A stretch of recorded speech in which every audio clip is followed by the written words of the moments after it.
What's up, YouTube? 2016 Honda CR-V cabin filter replacement. Pull your glove box down. Turn on some light here. Undo this little clip right here. Just push back on it. Now squeeze the sides of your box. Drop it down. Now right back here, put these little clips. Pull your filter out.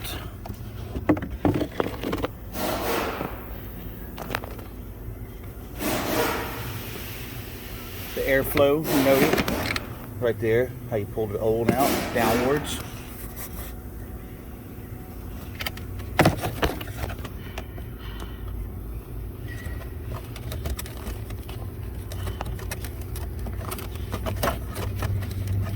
Come on, get in there. Oh, wrong way. Or nope. Tight fit, y'all. Get in there. All right. Sorry, I'm holding my phone while I'm doing this. That takes a lot of talent. A little door right here. Click it back on.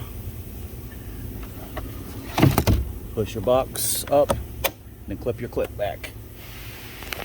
I gotta put all the stuff back in the glove box, but that's how you do it, y'all. Anyways, hope y'all like this video. Y'all subscribe. Automotive Tech Vet. Peace out.